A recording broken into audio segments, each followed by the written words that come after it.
Hey, welcome to the final episode of 2020 in 2020. My name is Cory Peza. I'm here with my co-hosts, Benny Goodman and Siobhán Cronin. How's it going, guys? Woo. Yay. Good. How you doing? Not bad. We made it to the end of the year. We didn't think we'd make it this far. I'm so ready. I'm just so ready. I'm just waiting for one more disaster just to wrap up 2020 and let's just move on. Are you ready for our show to become an actual cliche that we're perpetuating? Because in 2021, 2020 will just be a cliche. Wasn't that the plan all along? Well, yeah. I mean, to make it an adverb, to make it something that you got 2020. It's just going to be another hashtag. You know, when all the shit goes awry, it's just going to be hashtag 2020. Assuming people even care enough about us to put a hashtag in front of our name. What if 2021's worse? I don't know if that's possible. I feel like 2020 has more of a ring than 2021. Hey, right. Flows right off the tongue. Well, to rein in the new year here, our last episode of 2020 of the year, we have our good friend Richard Shaw back on with us. Who's brilliant. Brilliant, as they say in the UK. And can we say he's our official UK correspondent over the pond? Because everything he says with that accent just sounds so demure to me. He kind of is. I think, wasn't he our first official guest? Or am I mistaking that with someone else? I think he was the first recording we did. Yeah. Okay. Yeah. So yeah, he sort of broke the seal for us of being our He's our the trial first beer. run. He's the first beer before you make a lot of bad decisions. We did record this one a while back, so even though it's the final episode of the year, I think we recorded this one. Dude, I don't remember what I did earlier today. It was from June. Nevertheless, wow. June. Okay, I can tell you what I was doing in June. I was walking around a graveyard all day long with headphones. Well, because we were socially distancing and you couldn't even go out in public because people were still caring about that. Nevertheless, numbers, whatever's happening, going up. But people were still scared. There was a healthy fear. So for me, I was like, you're 6 feet away at all times. So why not walk around and then go home and talk to the dude across the pond through my computer? So anyway, none of that has anything to do with Richard Shaw, but here he is once again. And if you haven't listened to the first 2 episodes, just to get a little background on him, go and check those out. And we're excited to have him back on for our He's the final guitarist edition. from Cradle of Filth, but more than that, he also played on Lost Symphony, LostSymphony.com. He played on Chapter 1, Premeditated Destruction. He will also be on Chapter 3, which we haven't officially announced yet, but stay freaking tuned. And all of that said, Richard is truly one of the greatest up-and-coming guitarists that I personally heard. I think he's up and come. Right. He has upped and come. He came. What? No, I'm sorry. This is getting really bad. Let's get our mind out of the gutters here. Yeah. Enjoy the episode. I'm sure we did. We don't even remember what we talked about, but I'm sure it's great. Richard Shaw. I'm going to go smoke a fag.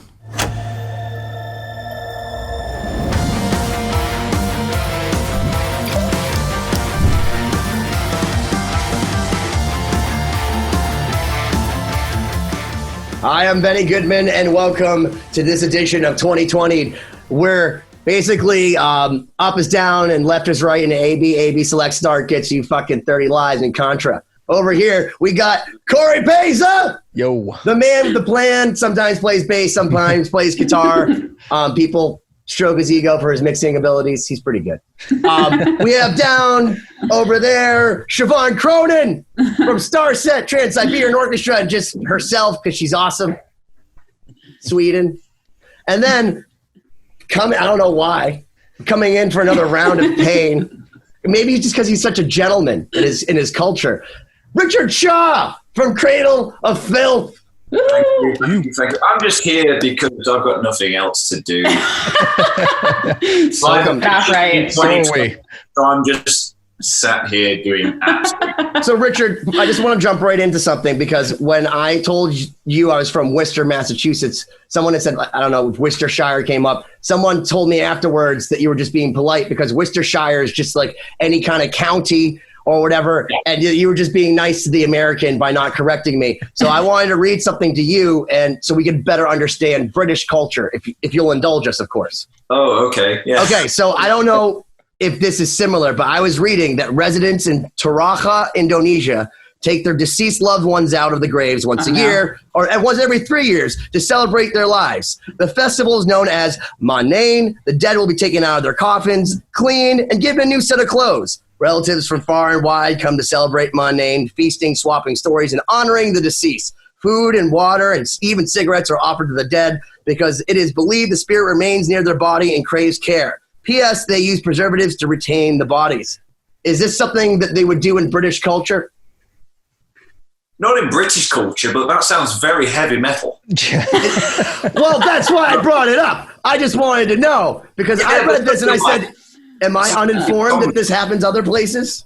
Yeah, there's got to be like songs written about that, surely, like in British. Well, we're going to get into that because I've learned a lot of words listening to your music, and we're going to go over those words. But so I just want to talk about this. So the pictures that I have here, people have like dead babies hanging out with their sisters and like a guy with a cigarette. I went and read about it, and they like literally like embalm these people, and then they clean their corpses every like third year, and they've been doing it for 900 years, and it's a way to honor them. And I'm like, but it's just the creepiest, most metal thing ever. And I'm like, why isn't there a Cradle of Filth song? Did you lump everything outside of the United States into that category that you think everyone outside the U.S. I didn't know hangs out with their dead relatives? I'm just saying that I'm ignorant, period. It's my fault. Stop making a holistic statement about anything. I'm just dumb. I didn't think it through.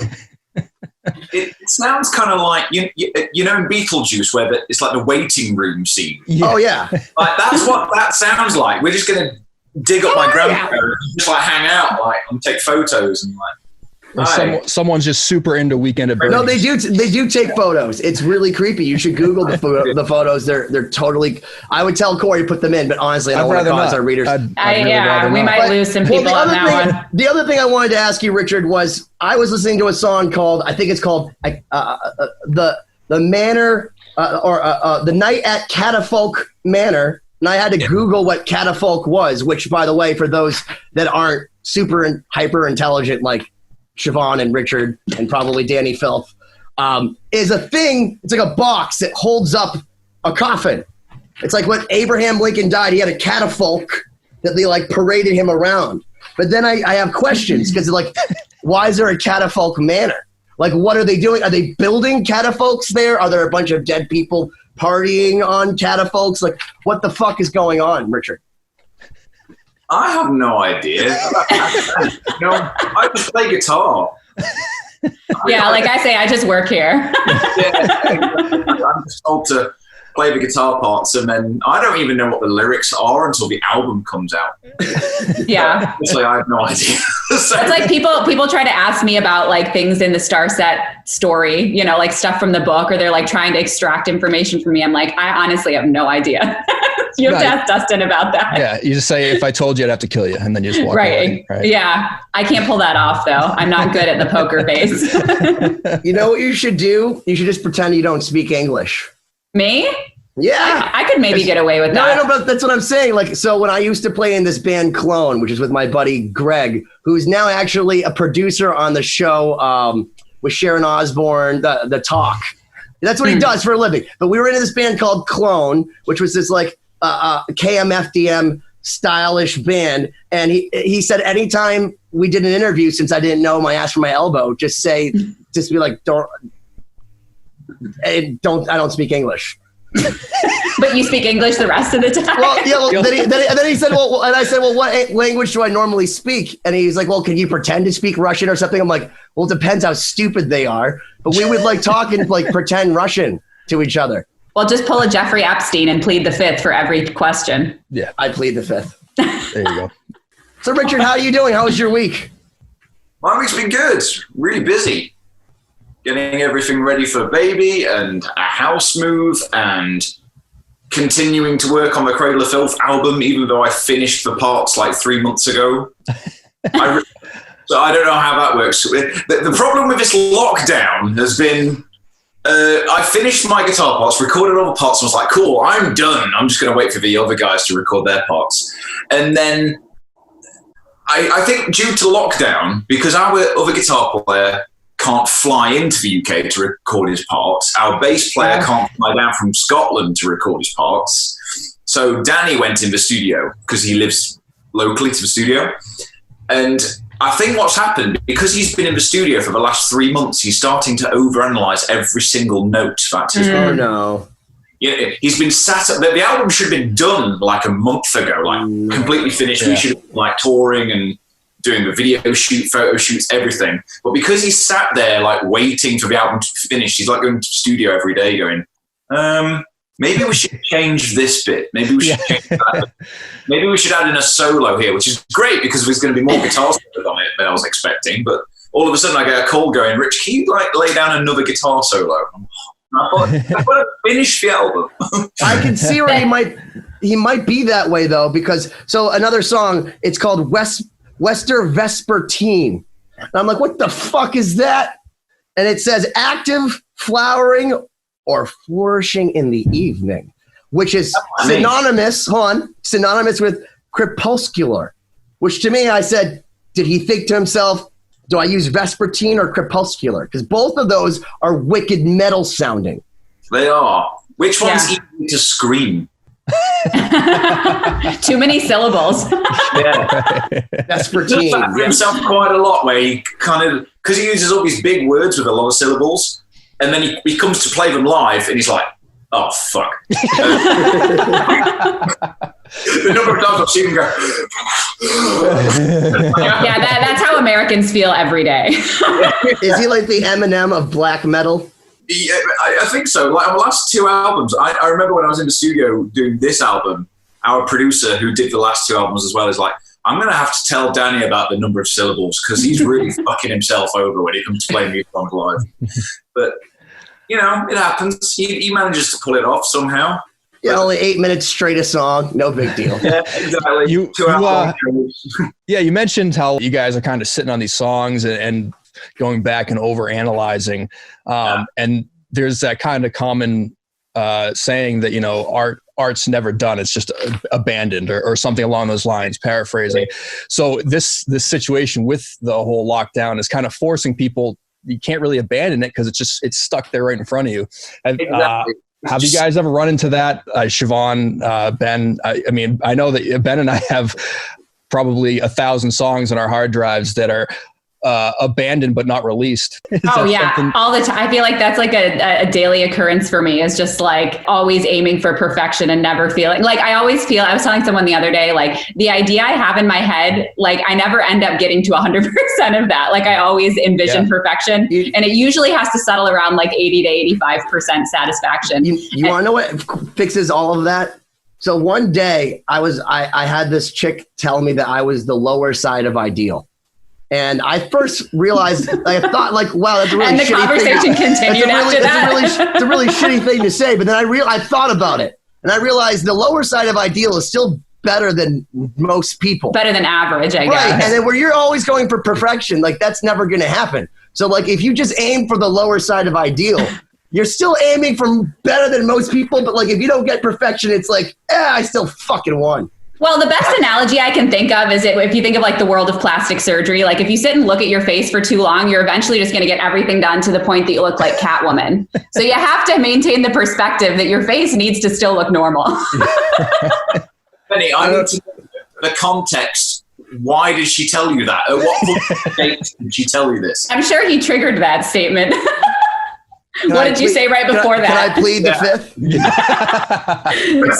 Smart move. Can I plead the fifth? There you go. Touché. So Richard, do you find yourself kind of getting to the point maybe with composing or writing where you do kind of have to just say, all right, I'm going to move on? Or is that easy for you? Are you able to find that point where you're like, okay, this is good, this is done? It's gotten easier over the years. I've kind of found a flow, especially with Cradle of Filth. There's a flow where I go, right, well, I'm happy with this song that I've written. I'm happy with it. But I've always been a very collaborative writer. So it gets to a point where it's like, right, okay, well, I'm happy with this, but I know it may not be 100% finished. So it's like, okay, I structure-wise, this makes sense to me. I'm happy with the parts. Let's hear what everyone else has to say. And that's when it truly becomes a song, is when those guys get their hands on it. Yeah. As soon as we add drum parts and the keys. But like Martin, our drummer, it actually plays and writes the keys on the album as well. Nice. Well, I was actually very curious because I listened to a lot of it, and I wanted to know is there a guy in the band who decides where the disembodied evil church choir goes? Yeah, pretty much. It's either like Danny will have a kind of idea or a concept for how he wants the album to sound, or sometimes just things happen where it's like, okay, well, a choir seems to have come up pretty cheap. Let's use it. Or there may be, like, I remember on Hammer of the Witches, the first album I did, there was a lot of dulcimer for some reason. We had the idea of putting dulcimer on there. On Cryptoriana, there was a lot of choir. It was just, I think there was almost like a mission objective with each album. It's like, okay, here are the songs, but how are we going to make it instrumentally different from the previous album? Like, give it its own, still sounds like Cradle, but gives it its own baritone ukulele tune to drop slide A tuning. You're welcome. That's heavy as fuck, dude. And again, Benny, I'm going to say this a lot to you in my life, but thank you, Benny. Thank you for improving my life. I'm just the fact I'm graced with your presence. I mean, I can't get over it. We're having just the fact when I get that Zoom invite, I'm like, oh my God, I get to Benny again. I'm like, it's like oxytocin again. So thank you. Yeah, so while you're overcooking that album, add some baritone ukulele, and then yeah, exactly. Yeah, let's throw everything in it. And then don't show this to Danny before production is finished. Yeah. And it's going to be the first thank you at the top. It's like Cradle of Filth would like to thank Benny Goodman for his suggestion that made the album. I will tell you, if I do see my name in a Cradle of Filth, thank you. I will have made it. It's not. I will tell you. I will totally. Yeah, probably not. I'll let you know now. It's never going to happen. I'm sorry. I don't blame you. No, that's hard though, because there's so much you can do to like make something perfect, like digitally. And I struggle with this all the time too. It's like, yeah, I could sit and like edit down to like quantizing every little thing, but it's really hard to like keep that perspective of having the human balance. Like this needs to sound like this is how it was played live almost. With violin, it's so easy because it's like, inevitably when you play, like you're going to scratch a note a little bit. Every live performance has that, but it feels emotional that way, like it's human, but you can get rid of all that stuff in digital recording. So it's really hard to not go down that rabbit hole of endlessly editing, Yeah, I have a really hard time finding that threshold. Like, okay, this is like not like being content, but like this is actually good. It doesn't have to be any crazier. I've found that like crippling anxiety from deadlines helps me make those decisions. Oh yeah, totally. And it's like, all right, this record's due in 3 days. I can probably leave the snare alone. It's fine. It sounds great. Well, I'll tell you a really cool exercise that I've been doing with Paul Lorenzo. Lorenzo. Okay, so what is it? We haven't established. Okay. Lorenzo, I'm fucking it up now. I have to retrain my brain back to what I originally had. Well, so he hates any quantizing. He's like, doesn't like any Aerosmith album past Rocks. He doesn't like Def Leppard. Is he anti-click tracks? Like he doesn't want to play? No, he likes click track, but he wants it to sound live, and he thinks like if you can't fucking play it, like what the fuck? And he's such a, Cory can speak to it. He's such a tight player that he can do that. You know what I mean? Like if you play live, like. So I tried learning how to like actually quantize drums, and it sounded way worse. But first off, because I don't do it naturally like Cory. Cory just fucking knows how to do it and make it sound right. Mine sounded rigid, but like I tried fixing all of Paul's drums just for him to be like, that has no feel. And he was totally right. So what I've started doing is recording everything live, but I'll play a bass track 275 times, like start, stop, before I even take a take. And then I'll just do whole takes all the way through. And then maybe I'll take a piece of that, a piece of that, and a piece of that. And they're all real takes. But if you can't play it like that, I don't want to do it, because I've realized that editing it is such a art, but also such a bitch, that playing it right to me is cooler and more attainable than making it sound right like Cory does. because I don't know how to do that. Well, the trick is just you don't over quantize it. You just kind of, you help the performance fit in with everything else. You don't want to go note by note and do all that stuff. So yeah, it's definitely, it's a tricky balance, especially with modern music, because I think we've talked about this before. It has to be tight. It has to be locked in, especially where our tracks have 150 things going on at the same time. If just 3 or 4 of those things aren't locked in, it just sounds sloppy. So it's definitely a balance, and finding a way to make it natural, but also still, have that really modern tight sound is tricky. It's also hard when you're not like with people recording at the same time, because that's how I grew up, is like orchestras get together and there's a conductor and we like record it like all at once, Mm-hmm. and there's that level of chemistry that happens. And we encountered this like one time at band camp. No, but like when we were working with Marty, for example, and he had like a very nuanced guitar track, and he didn't want it to be on a steady tempo on a click. And meanwhile, I'm trying to like play to something where I can't see the person. This is the way Marty Friedman hazes people, by the way. He's like, no, by the way, I play with perfect feel, but I'm going to deliberately not play with the click track so that if you're even trying to write anything in any form of grid, fuck you. No, but I don't blame him. Like that, it does have more of an effect that way. But it's it's like him? I blame him. No, but I mean, it's something that's way easier when you're just all together. But when you're trying to do it remotely, that's when it becomes a total bitch. Yeah, but, absolutely. Yeah, Sweet Child of Mine story.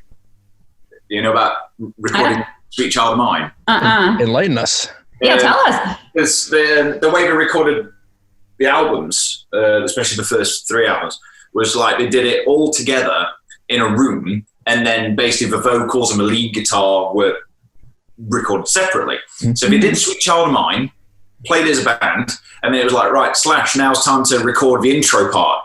And because there was no click, oh god, he did it over and over and over again, and he'd always come in either early or late. Yeah. The rest of the band, we start building. Dun, dun, dun, dun, dun, dun, dun, dun, dun. So that's why, if you listen really closely, ever so slightly speeds up towards the end, because it's like that's the closest he got it. Wow. Because they're like, right, and record. And it was like, how long do I wait before I start playing? That's you know what? I have empathy for Slash, because man, like that is such a fucking thing. Like when you're trying to like not polish a turd, because what a great song, but like you're trying to make something that's organic sound right, but it's not to a click, and like that's just me. Yeah, they just didn't think about it when they were producing. They're like, right, we've got this incredible rhythm track. Shit, we didn't like do any kind of counting, not even like thinking. Well, you listen. At that time, Axl Rose was like 2 hours late to his meeting to meet with the record label because he thought someone stole his glasses. I don't know if you know that. That's true. Like he almost didn't even make it. Where do you find these facts? Oh, because I'm a nerd. I read about this shit online. But like literally, nothing has changed. You know what I'm saying? Like he literally was like, somebody stole my fucking glasses. And they're like, we gotta go, Axl. Like we have a thing with Geffen Records. And he's like, no, my fucking glasses. 2 hours late, they're like, he's coming. Then he shows up with his fucking, like welcome to the jungle look. Like, I'm sure he played, Sweet Child of Mine. Slash played it 7,000 times. It's fucking perfect. And honestly, I wouldn't blame them. It's perfect. Mike Klink, God bless you for dealing with that shit. Exactly. However they did it, it's perfect. Yeah, and Guns N' Roses is kind of funny because they are the epitome of that, not to the grid, but still super tight and super. Whereas you can kind of tell, especially bands around that time that weren't to the grid, and you can hear that. And Justice for All, especially if you listen now. Say you're doing a playlist with a bunch of modern music. And Justice for All, I can't listen to it anymore. It hurts my feelings. I didn't realize that my whole childhood is ruined now because I'm like, oh my God, they have no time.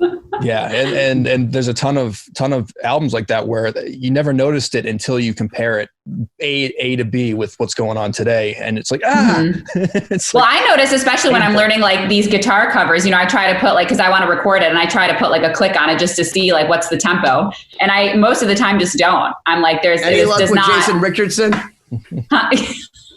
I'm being told I have to learn a Jason Richardson. Well, no, because she said that she wants to learn something hard. So we had Jason Costa from All That Remains, and she had never heard Jason Richardson. And Richard, I'm assuming you're not living in a fucking box, and you know who that crazy savant maniac is. I was like, you want to learn something difficult?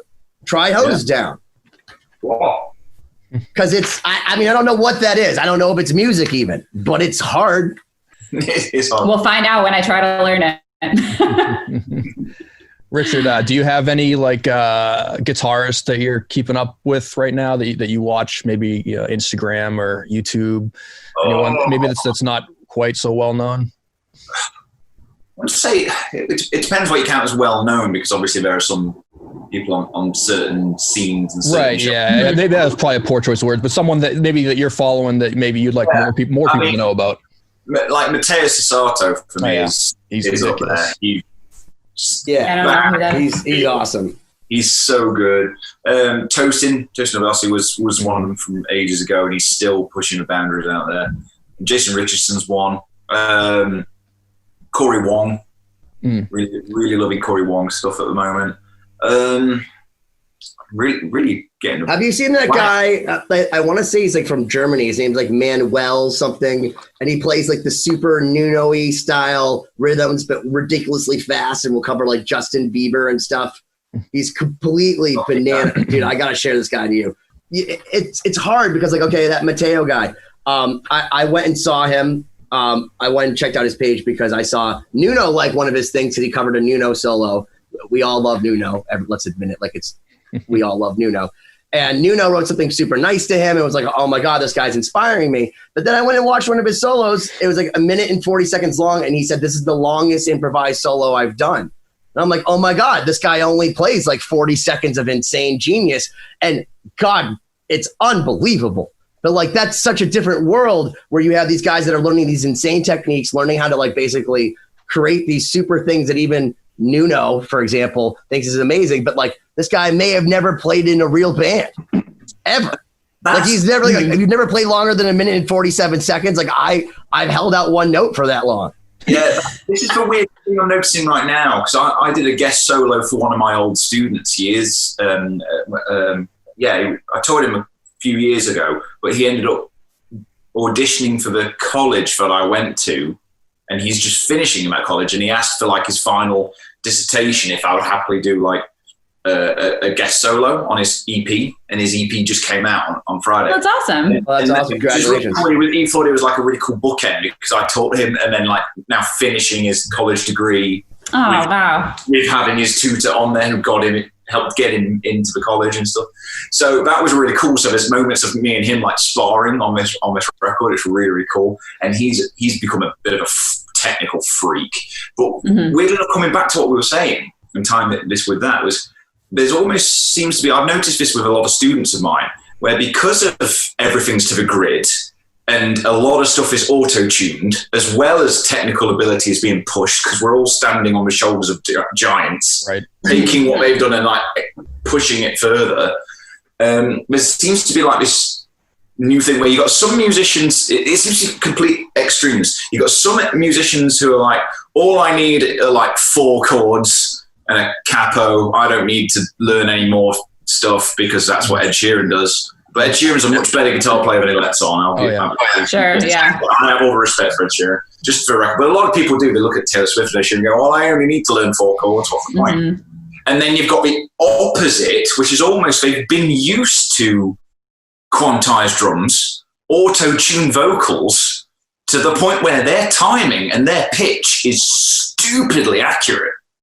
So it's kind of really weird. I've got a lot of singer friends now, but they're like got 14, 15-year-old students who their pitch is astounding because they're just so used to hearing. Well, it's crazy. It's nature nurture. With Jason Richardson, the thing that was unnerving to me when I went and saw All That Remains was, so I love Ollie. I think he was a great guitarist. He's one of my favorites ever. But like, he wasn't perfect. He was very much a human being. And as like we were talking with Jason Costa, he slung webs on stage, and he like played the wizard, and he's doing all these things. And then you go and see Jason Richardson, and it's like if Ollie practiced 1,000,000 times harder at his own parts, and then had like backing tracks to his parts, and he's just sitting there. And like Jason even told me afterwards, like if he doesn't get a sound check, he's like bummed out because like this guy is serious. He's He's like the lawnmower man of guitar players. He like just sits there and he's like, oh, you know this new technique, and there's like some guy tapping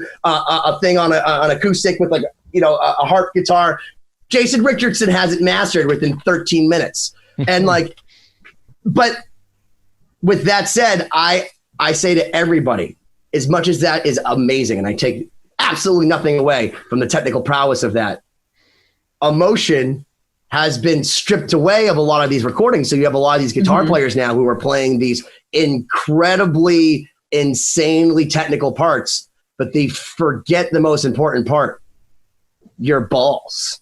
You gotta play with some balls. It's not where I thought that was going. I think maybe the heart. Like, I can't do that. It's like the soul, the heart, the soul. No, I'm just kidding. Balls. The soul and the heart of it. Because the thing is, like, when you're playing that fast, it's very hard to have like actual feel. And like, there are some of these guys, like you're saying, they sound like their feel is quantized. Like that's their feel. It's just perfect. Well, it's interesting because this is something that you learn a lot about in orchestra, because you get used to following conductors. And a lot of times, like, that's kind of where I derive a lot of my feel. Like if you're thinking about like a quarter note click, and your mind is just like click, click, click, you totally lose the trajectory of the phrase, if you're just thinking from beat to beat. And I think that's, a lot of times what happens if your experience is that a lot like of times Cartesian thought way is like only a beat at a time exists, and that's all that matters. And that like the candle over here is not the same as the burnt piece of wax, even though it may both be 120 and 120. Well, no, but it's just like if you're somebody that practices with a metronome 100% of the time, it might lead you down the road to play a little bit differently than if you practice with a metronome 50% of the time. Like you want to have a good pulse, but you also don't want to be completely tied to the idea of a single beat, So, I mean, it could just be, a lot of people, and I don't know, I'm not a guitar player, obviously, but, maybe a lot of the young budding guitar players are sitting at home playing with click tracks, jamming to stuff. And that's a lot of the jamming experience. It's not playing off the grid with people. Yeah, that's what I find weird enough with a lot of my students who are technically brilliant, but they've never played in a band and they don't know how to record. And it freaks me out. It's like they're stupidly gifted lead players because they've learned like what the... Well, they're like the guy at the gym with super huge muscles up here with like the smallest chicken legs. You know what I mean? Because it's like that's a pretty great. good analogy. No, because it's like great, man. All right, so you're going to the beach, but it's like you're not really living it. It's like like, and I'm not. This is not dissing Matt from Lost Symphony, but like Matt when he first started playing, worshipped Ollie, and then Cory and I worked with him in the studio. Matt is like technically leaps and bounds beyond Ollie was, but where Ollie, for me, takes the cake was that he was able to compose stuff. So it's weird where he was like super focused on the best composition. You have these guys nowadays that are just super focused on getting these techniques, and they don't realize like these techniques are only cool if you wield. It's like you don't go to a party and just go, look at me sweet pick. There's got to be a reason for it. You have to take a holistic approach to everything. You can be the fastest shredder in the world, but if you have no rhythm, then it's useless. And you can have great rhythm. And like a lot of people, for some reason, a lot of drummers switch to like a rhythm guitar sometimes. I think if they get sick of lugging drums around. And it's funny because they're like, I love listening to drummers play guitar because it's like they're so percussive and locked in, but at the same time, don't ask them to do a solo. It's in my experience. But you have to kind of have all those different things to really be the whole package. Except nowadays you don't because of computers. So like whereas you said, Richard, that nowadays a lot of people have that perfect pitch and rhythm because that's what they're used to. I find that a lot of people have found that it's easy to get away with not having that because they can pay someone in a studio to make it sound like that. And then they can walk around telling people that they're phenomenal. I'm like, just listen to this. Don't listen to me playing here. Listen to this recording. And that doesn't translate to live very well. Producers are becoming more and more artists because so before, just like makeup, like back in the day, I'm sure you put on makeup like 50s, but I'm sure someone's gonna kill me for this. For put on makeup, lipstick, a little this or that. Now you can transform, motherfuckers. It's the same thing. Back in the day, if you were Roy Smeck and you were playing the ukulele in the 1920s, you had to actually do that. And then, you could probably do little things here and there to make it better or whatever, but that was it. Now you can do everything. So the question is very much Jeff Goldblum based. Just because you can, should you? That was a great left turn. I've got an image of Jeff Goldblum just like, in Jurassic Park, where it's just like that. I'm not going to unzip a little bit. Get the chest hair hanging out. Yeah. It's not quite as sexy as The Fly. Oh, that's a sexy movie. That is a sexy movie. Said no one ever. No. No, but it's interesting. But, I think that's what being versatile helps you with that. If you have a breadth of different experiences and you're not just playing kind of the same genre, even the same practice methods, like it's important to have that diversity, because I think that's where you derive a lot of your musical feel, the ability I feel like we should just edit this conversation and just put it for like the LGBTQ plus community, because it implies exactly the same thing. I guess. Well, be versatile, be open-minded, take it in and just compose however you want and look from others' perspectives. Sometimes go with the pulse and sometimes let them lead with the pulse. Absolutely. It's non-binary. Musical fluid. I'm bringing that into our vernacular. Yes. It's musical fluid. Musical fluidity is very important. Well, because I sent you something the other day. You told me it wasn't even in a mode. I was like, why does this sound creepy? You're like, it's a bunch of sharp force. I'm like, is it augmented? You're like, well, it's kind of minor and this and that. I'm like, still don't get it. I still don't understand music. I am so lost at this point. No, he sent me that. What was the show from? It was Succession. like So the show Succession on HBO has the most unbelievable like piano, violin. I want to do it. I think I want to do a cover. It's like an orchestral type thing, yeah. But it's really like cool. It's like sort of in a minor key, but it has this like sharp 4 thing, so it kind of sounds modal, but it's not really in a mode. I mean, it's not a super interesting thing to talk about. It was just to fill you in. I'm interested now that I know what's going on. It's just sharp fourths. What's happening right now? I know. All right. So, Richard, how is the world over on your side of the world right now? Is it trending crazier or less crazier? Less crazier? Less crazy than it was. It's still pretty crazy. I think we seem to be like, I don't know, like the Diet Coke of America. It seems. Whatever's happening in the States, we've got like the Adderall to our crystal meth. what? Diluted version of what's happening. Isometrically similar, but still not the fucking same. Smaller scale, it seems. It's so we react to a lot of the same stuff in similar ways to what we see on the news. They're just like, what the fuck? Yeah, I just put on the news and watch about 2 minutes and go, that's enough for today. Yeah. Oh, yeah. You ever think to yourself, how are you going to explain this to your new child? The worst side of everything is happening right now, and nobody seems to be talking about the good stuff. Yeah. Yeah. And that's what She annoys is in me. her shirt. Look at that shirt Siobhán's trying to sport. Lead with love. And on the bag says, just kidding, 2020. We can repurpose it for that. 2020-d.com. Yes. Have we brought up our sponsor yet? This well, I was just about to say that. So, I don't have it here. Lost Symphony, Chapter 1. You can check out. Richard on Premeditated Destruction. And actually, we're trying to involve Richard more on this next record. He's not on Chapter 2 because he didn't like us. Oh yeah! Wow, yeah, the vinyl looks great. Came, yeah. Okay. So yeah, it's still in the cling film. We call it cling film. I don't know what you call it, but I've never heard that before. they're kind of. I like that though. Cling Plastic film. wrap. Is it a condom or is it a rubber? Shrink wrap. Yeah. But it's Is it like a bubbler or is it a water fountain? I don't know. Without getting too rude, I know Benny, you want to take it vulgar. I'm going to keep it clean. But no, I'm keeping it in there because I'm going to sell it for quite a lot of money. Like that's the Glad idea. you think so. I wish you the best. Good luck. Good luck. We ordered 1,000. There's 897 other ones just waiting. With the cling wrap. Yeah, What'd you say? I was just thinking, how last time I was on, I was thinking, what are the chances of a Lost Symphony tour? I was just thinking, chances of getting everybody who was involved to sign it. Oh, we've talked about that. I have a guitar that's the closest thing, but yeah, we would that have would to involve send it a lot around of the world. Yeah, I know. It would involve a lot of shipping. Yeah, To various locations. But we definitely. I mean, look, the hope is.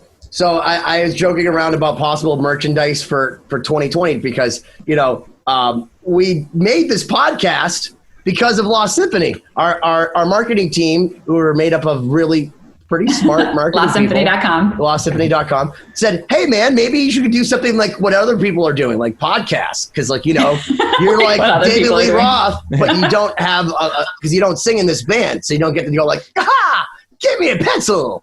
So maybe you could do this podcast thing. And now they're like, well, maybe this will get more people to like Lost Symphony. I'm like, wait a minute. So I thought about the shirt should just say 2020 and on the back said, I just wanted to sell music, but then I got this stupid podcast, and, so that's that. If anyone wants to really know what the deal is with this podcast, it's because we're all musicians, but we realize that for a whole lifetime, my entire lifetime, nobody's given a flying hell. And it's so hard to make it. And Richard, everyone from Richard to, we talked to David Abruzzese from Pearl Jam. He was telling us that when he sold 1 million records in a week, his band was still making $400 a month a person. They were paying themselves $400 a month a person. Paying themselves, yes. you got quite a bit of debt when you have a record deal, so they were trying to get that down. Yeah, which is kind of Jedi. Yeah. It's actually impressive. I don't know if I would have that constraint, that level of we'll live on 400. But guys, what if we just? Well, you know what? They were so popular. What if we just slip a little more? Dude, that was the time where you could probably go and hang out at chicks' houses, and their mom would cook you dinner. Those guys were totally. We got to ask David about that. Those guys were probably hanging out, and they had the hoes in different area codes. They're all set. Pearl Jam had their friends. You're good. Everyone was those in different area codes. That's ludicrous. Don't get mad at me. Sounds like a slogan for another T-shirt. Tangentially related to that, not quite. When we were talking to Jason Costa, and we were talking about Ollie. He loves ludicrous. Yeah, we were talking about Ollie and how he had this network of fans and friends in all different industries, and he would know a guy in every industry that loved the band and utilize that to get train tickets if you needed to take a train somewhere or I got a guy at the laundromat. I know a guy in the laundromat. I get my whites done and they're fucking great. They're so white. Richard, do you ever leverage your insane status as a rock star to get free dry cleaning or anything? No. Because I'm not really a rock star. I think I mentioned before, people know Cradle of Filth, but nobody knows who I am. Not even Cradle of Filth fans know who I am. The number of times I've played shows and there's been a front row of screaming girls going, "Oh my God!" And then I've literally gone straight out after the show, to meet some friends or whatever, and I held the door open for all these girls and not a single thank you. I hate that. Was that in the U.S. or was that abroad? Because that sounds like a very American thing to do. I was only about an hour away from my home. Those. Well. They should know better. I love everyone. I was just like that. And 10 minutes prior, they're like, "Oh my God, I love you." And I'm just... Genuinely had no idea who I was. Yeah, that was another thing we talked about, so especially funny. With bands. Yeah, with bands that have the imagery and everything, and especially with any costume, you step off stage and no one cares. I don't know if I told you guys. I told someone else this recently about somebody was like, "What's it like to be famous?" I was like, "This is what it's like to be famous in Cradle of Filth." When you go on the Cradle of Filth forums and stuff, every now and again I'll talk on them. There'll be people they're going with pictures of the rest of the guys in the band, but not me. and it's and then they'd say things like, "I didn't get to meet Richard. What a dick." The best response I give is, "Who do you think took the photos?" Honestly, that happens, especially in the States. It happens a lot. Where they've I got 5 out of 6 members of a band, but Rich just kept himself to himself. What a dick! And I was there with one going, I'm actually the one who That's so funny. That happens to me sometimes too, chicks that'll come up and want pictures with all the guys or whatever. And they'll think that I'm just one of the girlfriends, that's hanging out backstage, with my pass, and I'm taking the picture. And the whole time, I don't say anything, obviously. It's not, I'm wearing all sorts of stuff. They may not recognize me, but yeah, it's funny. Next time, just take a selfie instead, even though. Yeah. You want me to autograph that? Here you go. Yeah, but that's the thing. So I'm not necessarily famous, but there are the connections that you do. So there's things where you go, guest list for certain shows. Mm-hmm. There's a connection to something which always helps out. So yeah, it's pretty good because I think I've got the perfect level of fame I would like is to be the drummer in Coldplay. Okay. Oh yeah. Oh yeah. Who he is? I know who he is because I'm a early Coldplay fan. I'm going to leave him later. Well, let me ask you this: if you were seeing him in a giant arena, and some let's say his drum tech decided to pretend he was him, would you know? I would know because I'm a Coldplay fan, but most Coldplay fans who are quite casual, probably wouldn't know. And a friend of mine is in a band called Bastille. I don't know if you've heard of Bastille. Yeah, of course. Mm-hmm. I went to university with him. He's one of my best friends. Wow. And he's the drummer. And he said a similar thing. And they supported Coldplay on a stadium tour. Mm-hmm. And he said the same thing. He was like, I'm in a band that sold 3 number-1 albums and nobody knows who I am. And it's great. Yeah, right. Whereas his singer can't go on the underground in London at all. He gets mobbed everywhere he goes. But as the drummer, nobody knows who I am. Yet, and this is the thing he said as well. He was like to be the drummer in Coldplay, technically you're just as, you're doing the exact same things and you're just as wealthy because Coldplay split everything. Every song they've ever done is 25%, 25%. Wow. 100%. Split completely down the middle. And so he's as wealthy, gets to do the same things, but nobody thinks he's a dick because he's not smart. So it's that is the perfect level of fame. Nobody knows who he is. He can just walk around and nobody bothers him. And my friend in Bastille says he's pretty much the same. He's there going, my bank account's not bad, but nobody knows who I am. And the show, and he can go in the crowd and nobody bothers him. A buddy of mine is the touring drummer for Scott Stapp of Creed. Oh, wow. And I met him down in Nashville. He was actually the drummer for the band I was playing with down there. Those Nashville guys just get around. They're musical whores. But he's a great dude. And he came through Boston. And so I hit him up and me and a buddy went and checked out the show. He got us in. We watched it. And afterwards, he came out to the lobby. And he's kind of recognizable because he's a kind of bigger dude. He's got tattoos and a shaved head. But for the most part, a couple people stopped and took pictures and everyone else just kind of shake hands and everything. And then we were just sitting right in the entranceway shooting the shit for a while. And after about 5 minutes, as everyone's walking past us, people just assumed that me and my buddy were in the band because we were standing next to the guy that was in the band. And we had a bunch of people ask for pictures of us. And I was like, how far do we take this with ruining people's days? It's funny you said Coldplay because when I actually was first going to Northeastern, I used to sit in when I was a freshman, I would sit in the quad with my guitar and my long hair, and that's how you thought we'd get the chicks. And there was always the other guy, in this case, my friend Mauricio from Peru, that sat there, but he learned English in a British school, so he spoke with a really super cool and sophisticated sounding accent.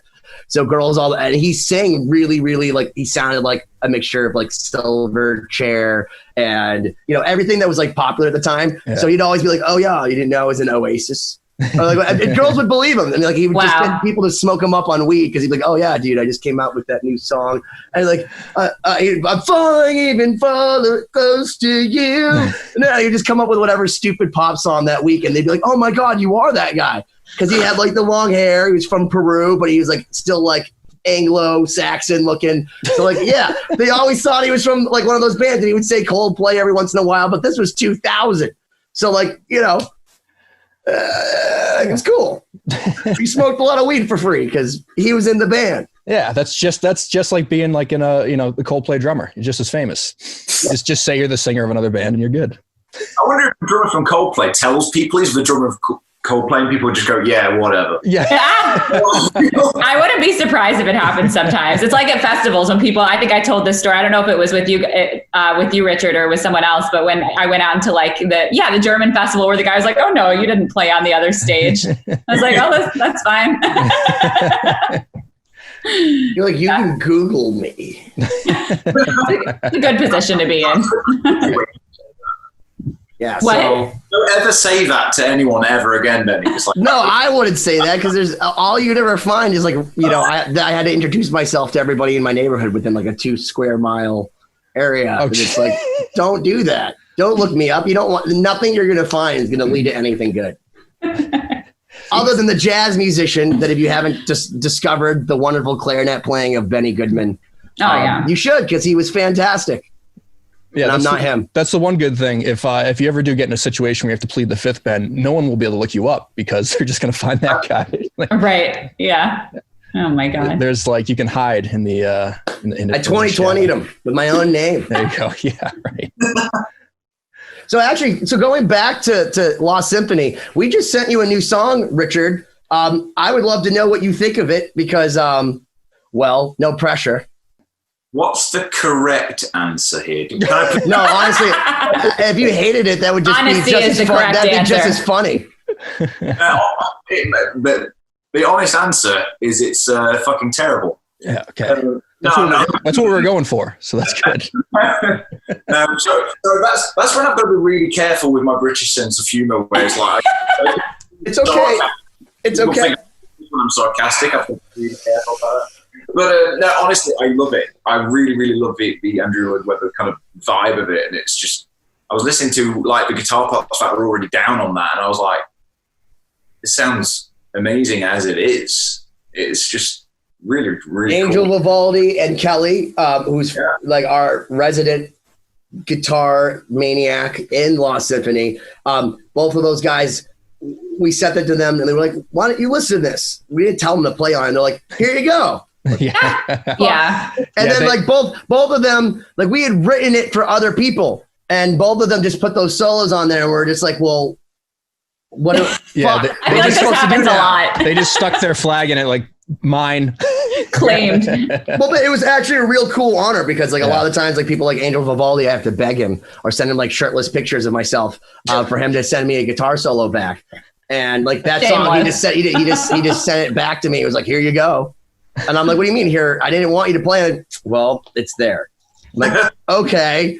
And then we listened to it, and Cory and I are like, fuck, this is so good. It's really beautiful, like, that line he wrote. Yeah. Yeah. So The only thing I don't like about what he did when he replayed it is he didn't end on the same seventh inversion that he did on the first one. Yeah, no one knows what you're talking. Yeah, but I'm just saying that Angel, like, why? It was so perfect the first time.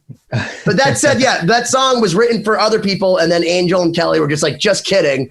So now we're like, hey, man, why don't you play on it and tell us what you think? Because after I think all of us, heard you talking on the last episode, we're like, dude, that guy would be perfect. He's so musical, and like your background, the fact that you knew Leonard Bernstein, it's like, when you go on a date and you're like, oh, she knows Leonard Bernstein. And she likes my music. It's not pretending. So like we'd be honored to have you if you'll do it, because it's part of a trilogy for Ollie, for our chapter 3, if you will, or chapter 11. Not sure what our record label has decided yet. So if you'd be willing to play on it, we'd be very excited. I would love to play it on it, but like as it is, I'm like, oh my god, the bar is set very high, and it's I hate to ruin it. Oh my God, no way. You will only elevate it. We'll tell you, and then you'll just have to redo it. That's true. Yeah. See, that's the thing is with Marty Friedman, you can't exactly say to Marty Friedman, hey man, I don't like that solo. Because that doesn't really fly. Because like, don't tell Marty that he's wrong. Don't tell Marty he's wrong. And here's the thing is, just so you know, Marty isn't wrong, ever.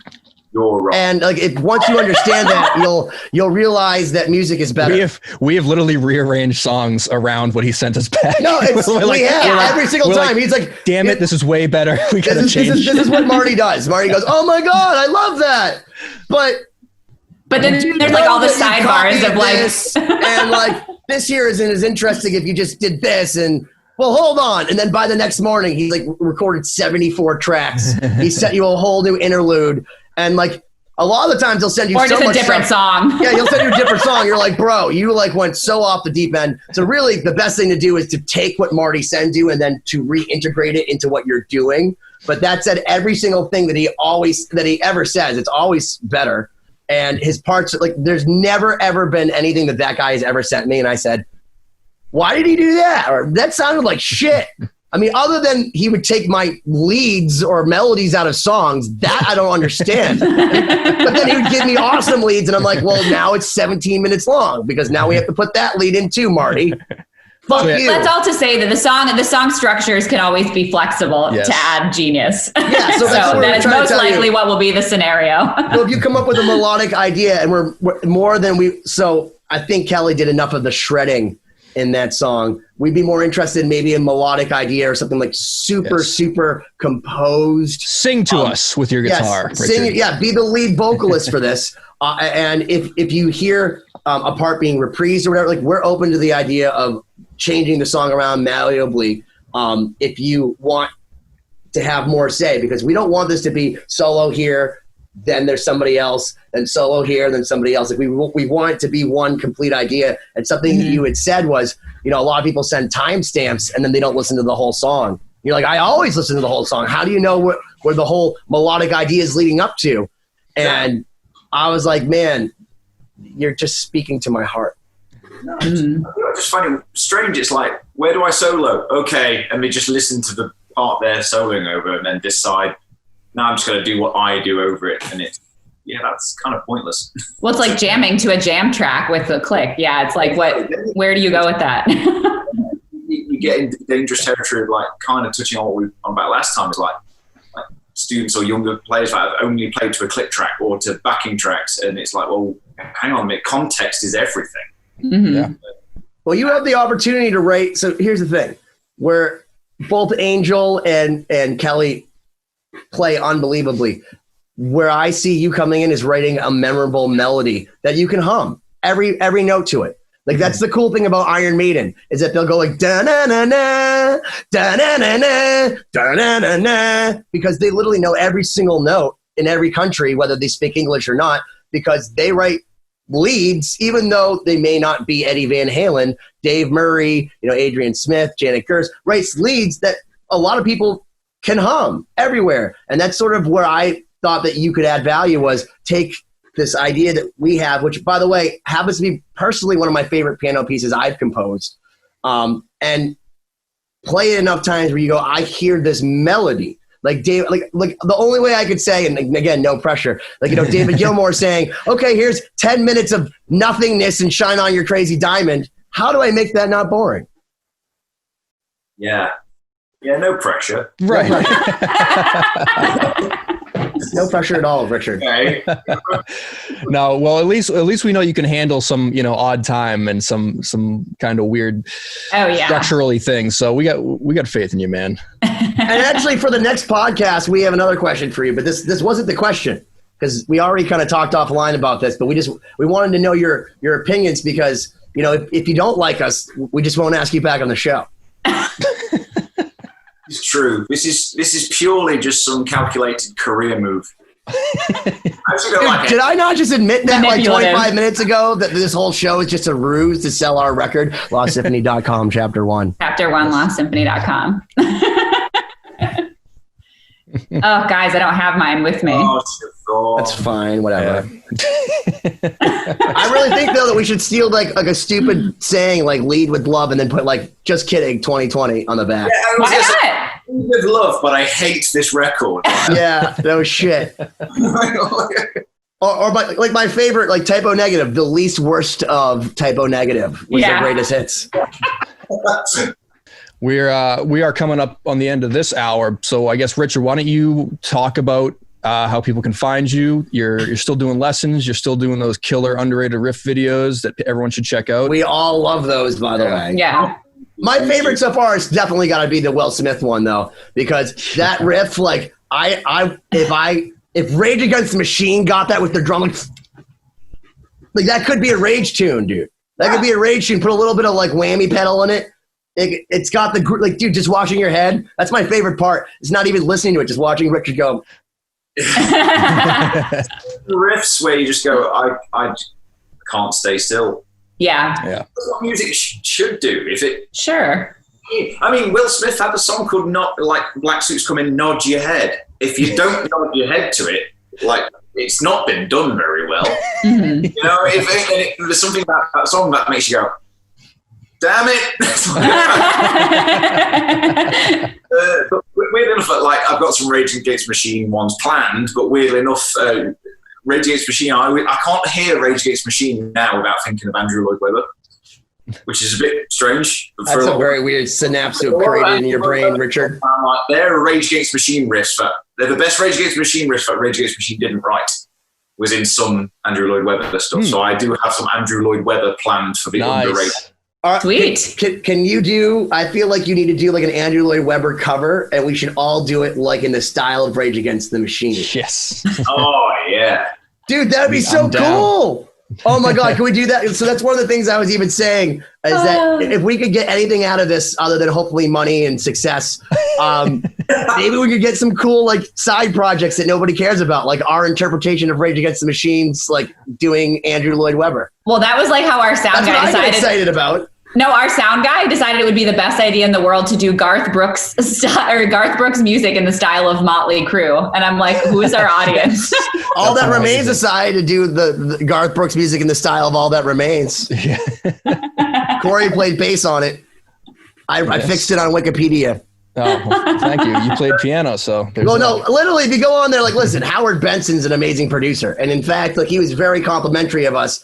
But we worked on that while we were doing the Lost Symphony sections. And I go online and like, I don't have any thanks other than like a little thing in the record, but it doesn't say Cory or I, because I'm sure we can't be lots of legal problems, whatever. But I go to the Wikipedia and it's like bass played and keyboards arranged and played by Howard Benson. I'm like, you fucking dick. I really took this keyboard part I wrote at the end of the song, and then he just copied it through the whole song. This beautiful part that I wrote. And to be fair, we were relying on Ollie to communicate that we did that, and Ollie forgot that he was at our studio the day he walked out. So, yeah, Ollie, can you let them know we played on this? Yeah. And by the way, I have nothing against Howard Benson. He's awesome, but still, like, come on, man, give me you have 1 million platinum records. We're just share keyboard. one. Let me have the keyboard on the song that nobody likes from that band. Yeah, we were unconsensual ghostwriters. I guess that'd be the way to put it. Ghost Arrangers. We didn't write Arrangers. Arrangers. Yes. Is you can go on Wikipedia and edit it yourself. So I think you should just go on the internet, Benny, and just change everything. You know what we should do right now? We should go on the Wikipedia to David Abruzzes's and put he's scared of scissors. See how long before he figures it out. What? No, because he said it like 4 times on our podcast that he was scared of scissors. That's why he didn't cut his hair. And I'm like, I feel like that's since it stopped in 1994, we should maybe update it. I'll leave that up to you. I'm going to. Once again, in our so Richard, reference. how can people get in touch with you for lessons and find your social media stuff? Yeah, just on I've got Facebook and Instagram page, which are both Richard Shaw Guitarist. So facebook.com/Richard Shaw Guitarist. Same for Instagram, instagram.com/Richard Shaw Guitarist. Awesome, man. Go check them out. It's amazing. Thank you so much. Thank you so much for coming back. Round of this silliness. LostSymphony.com. You got 2020. We'll see you next week.